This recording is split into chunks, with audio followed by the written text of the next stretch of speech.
holiday, I like to book my holidays on a budget. I do not have so much money to be spending frivolously. So if you haven't already, guys, please make sure to like, comment, subscribe to this video. These are the tips that I do when I'm booking my holiday trips. No need to be paying these extortionate prices. Firstly, when it comes to traveling, I use a few sites. I don't use just one site and then done, or go to estate agents. I go straight online, look at multiple travel websites and just compare which is the best and cheapest deal. Check websites such as Momondo, TUI website. I also check Love Holidays, Secret Escapes, Opodo, lastminute.com. These are the websites that I use when I'm looking for flights or holiday packages. From my research, I do feel that these sites, they do offer great and affordable holiday packages, especially TUI, especially Love Holidays. Those two are really good for holiday packages. Momondo, I always check on that website for like flight, see where I can get the cheapest flights.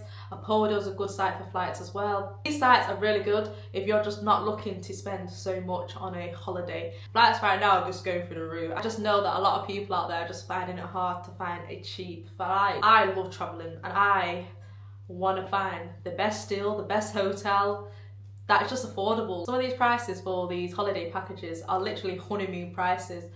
Recently, I've just checked for Jamaica for 2 weeks all inclusive, and it was around £4,000. £4,000. I was last in Jamaica. I remember going to an all inclusive, and it was around 1,200 at the time. This was a couple of years back, but to know that it's literally gone up to £4,000 per person for 2 week all inclusive in Jamaica, they can keep that holiday right there. So if that means I have to go to a different location and find new travel deals elsewhere, this is the way that you guys should be doing it. So what I do step by step, I will go on each website, put in the same dates that I'm looking for, check all the prices and see which one turns up to be the cheapest. I would say sometimes in the past I have got everything separate, like flights, accommodation and transfer separate. I've done it that way, but sometimes it works out cheaper if you do package holiday as well. So do try and find both. So look up the package holiday and also look up how much it is if you did it individually, and whatever one that comes out cheaper, just choose that one. But often package holidays do come cheaper. I think they have a special rate, so definitely recommend TUI for package holidays. They do a lot of like last minute deals. Just have to be a bit open and flexible with the timing that you want to travel. And Love Holidays is really good for package holidays. I think I used Love Holidays for Turkey, didn't have any problems with them. So my go-to website would be Love Holidays. A filter for what you're looking for. Sometimes you have to be a bit flexible. So if you want it to be a cheaper price, you might have to forfeit a bit on the rating of the hotel, and then sometimes you might have to do a stop off instead. So you just have to figure out what you would find most important. I'm not really fussed about a flight. If the flight stops off somewhere and then gets to the destination, I'm all good. Like, it doesn't really make a difference to me, because flying's flying. It takes a day anyway, so in some cases. So I don't really mind that. Often when it's like a stopover, it's a bit cheaper, but if it's direct, it's gonna be a bit more. But guys, before we even think about looking at these websites for flight deals, you need to make sure you are in incognito mode. I can't stress this enough. Incognito mode is the browser that you need to be on when you're researching these holiday deals. I don't want you to be on Safari or Google if it's not on the incognito mode, because you don't want the price to increase based off your searches. So when you start searching so much on these travel websites, they get the idea that you're really interested to book a flight. So then what they start to do, they start to increase the prices. I've seen it before. Sometimes when you look up holidays on your phone, it's cheaper than when you look at it on your laptop. They can't trick me, guys. So if you want to make sure those prices are lower than what you see, make sure you're in incognito mode when you're doing your web searches of flights, holidays. Always compare your flights, accommodation across multiple websites. Do not just choose one and say, yeah, I'm happy with this. No, make sure you are comparing with many before you fully commit in booking that deal. So once I found my holiday deal, I look at travel insurance. Guys, do not skip this step. By any means, make sure you buy travel insurance. Do not ever get on a plane to anywhere without getting yourself travel insurance. It is very important. I don't get how people just hop on a plane without travel insurance. It's very crucial. If there's one thing that you spend money on, it's travel insurance. I don't care if it's 2 days or if it's 2 weeks. Always buy travel insurance. So the travel insurance website that I use is justtravel.com. It's a great website. You can get a quote in less than 10 minutes. Just put in your details and it gives you a list of all the travel quote packages that are on offer. So they work in different tiers. So you can have like bronze tier, you can have a silver tier, you can have a gold tier. I often go for the gold tier package for my travel insurance because it covers a lot more. So if anything happens whilst I'm abroad, with the gold package, it will sometimes have like less excess. So if I'm abroad and something happens, if I lose my suitcase, if the flight's delayed, I wouldn't have to pay excess because I chosen the gold package. In that case, it's often more pricier for the travel insurance, but I think it's worth it at the end of the day. If I don't have to use it, then I don't have to use it, but I'm not gonna not cover myself, because when you don't cover yourself and you go on holiday, you are going to be in so much crap. If something does happen, you're going to have to be forking out the expense to pay for the medical bills, which in some countries, compared to the UK, which these bills are extremely high. So you want to make sure that you're covered. And it just gives you a peace of mind. Guys, like anything is inevitable, anything can happen whilst being abroad. You can get sick, you get food poisoning, you can end up in the hospital abroad. You need to know that you are covered. Also, with Just Travel insurance, I've used them for a couple of years now, and they often do discount codes as well, so every little penny counts. Even with the travel insurance policies, you can even do it for yourself as a single person, or you can do it with family, you could do it in couples. There's travel insurance that covers everybody. Just make sure you put your correct medical details in. The online form is very simple. The website is very seamless. I don't have any issues with it. So there's a few yes or no questions that you need to ask and you get your quote in less than 60 seconds. If you do learn something from this video today, please make sure to get travel insurance.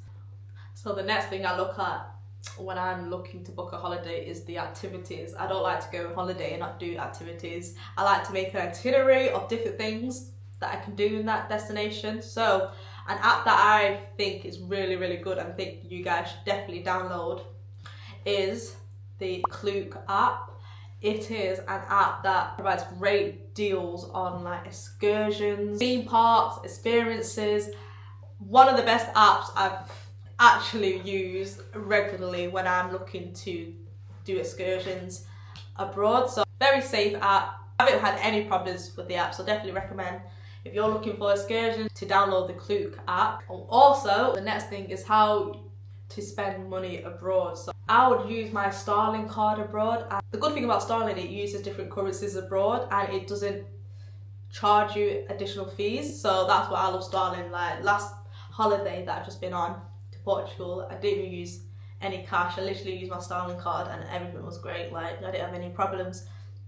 So Starling is one of the best cards that you should definitely get if you're going abroad and just want to use your card abroad and not have those high fees. But if you do want to carry cash, I would recommend to go into the airport to get your currency exchanged. I would recommend going to M&S Travel Money Bureau. So that's where you can exchange any currency.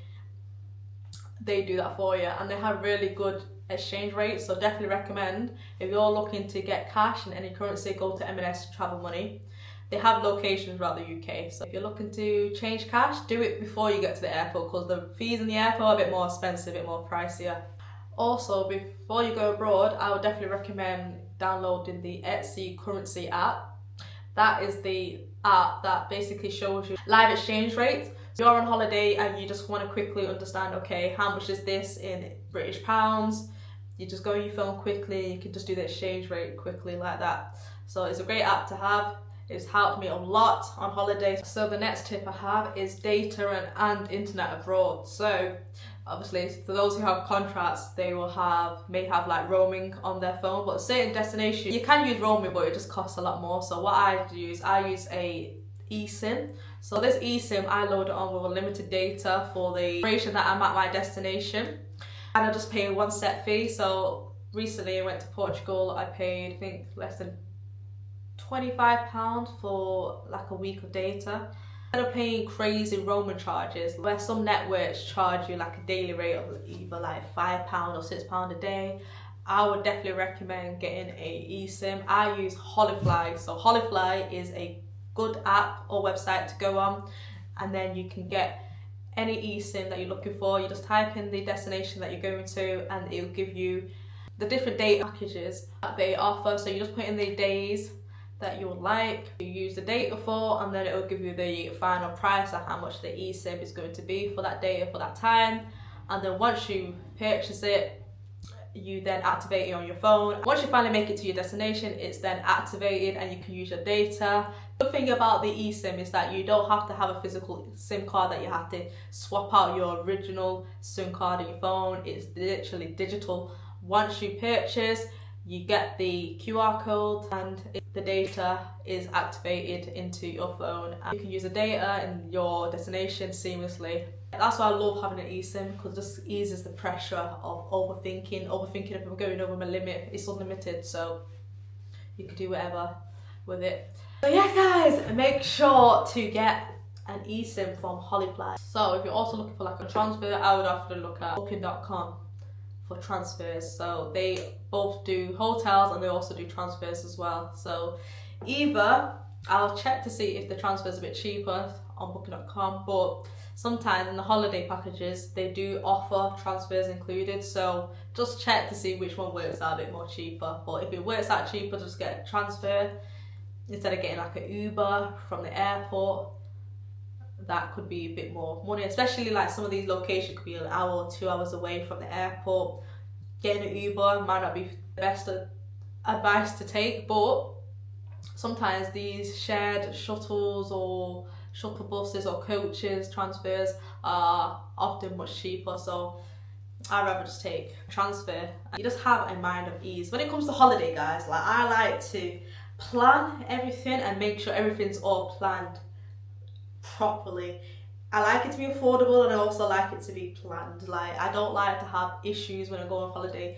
Obviously you might have small issues, but I don't want the issues to be so big and significant and it could have been dealt with much earlier on. So when it comes to that holiday, flights, accommodation, transfer, all of that always needs to be sorted. These are little tips that you can use just to make your life a bit more easier when it comes to traveling. Just to let you know, like traveling doesn't have to feel overwhelming. I always say, if you fail to plan, you plan to fail. So make sure you plan well in advance, even if it is last minute. Make sure you do at least somewhat of planning to try and minimize the kind of cost that you're paying for some of these holidays. These are little tips and tricks that I personally use, and it's actually been helpful for me. So I thought, you know what, there's no point gatekeeping, guys. Like, we don't need to gatekeep. It doesn't make a difference if you guys know the knowledge too. So if you did learn something from this video, guys, please make sure to like, comment and subscribe to this video, and I'll see you guys in the next video.